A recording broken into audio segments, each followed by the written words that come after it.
Sarah, in trying to understand the real fundamentals of religion, one approach is philosophical.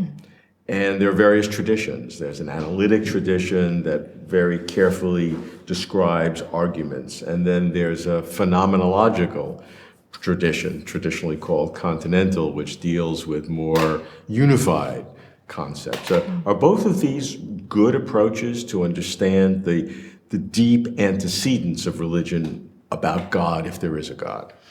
Well, I am personally passionately convinced that these two strands should not be seen as at enmity with one another. After all, they're very recent cousins.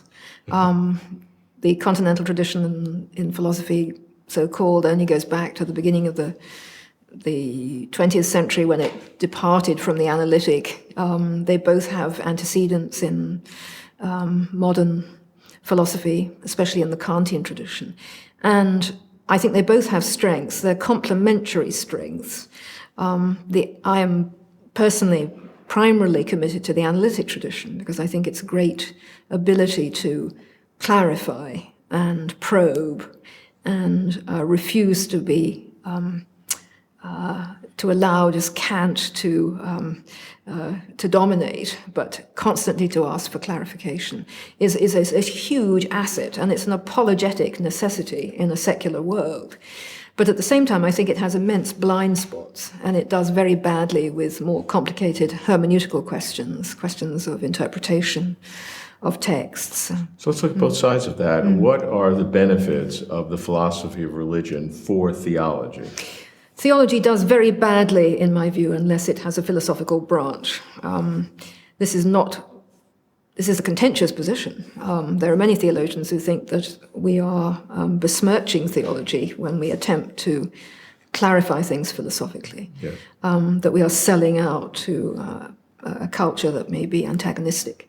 But I take it to be an absolutely indispensable urge within the theological undertaking to be responsible for clarifying the truth statements that one is attempting to make, and to abandon that commitment is to abandon, I think, seriousness about one's own position. Yeah, I like to say that philosophy can help you understand where the limits of rationality are and where you have to make the leap of faith.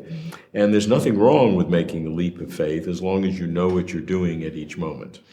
Yes, of course, there are different views about where that leap comes and whether it necessarily is a leap.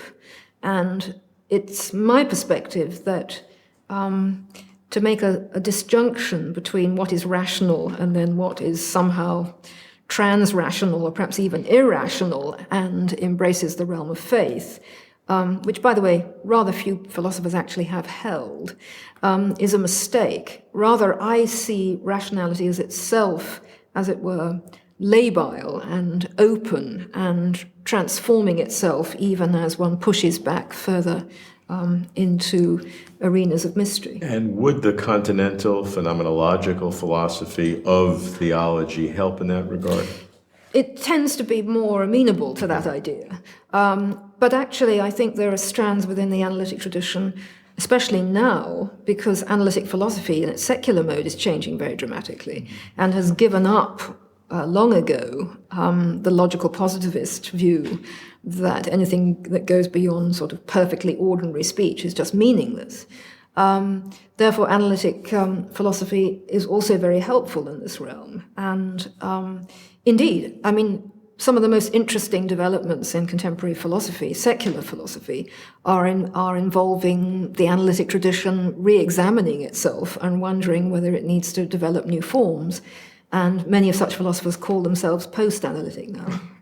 What about the other side? What about the areas of philosophy, analytic and continental, that are detrimental, that don't work with theology, that have a clash? I like clashes. I think clashes are important. That's why I'm talking to you. Yeah. I think there's nothing more important than being challenged in one's faith. I don't mind a bit if someone tells me that I'm being irrational or meaningless in what I say about God, because I think I have to give an account of myself. It's part of my responsibility, not just as a theologian, but as a Christian in general. So the more that there is genuine, questing, critical debate, the better I like it.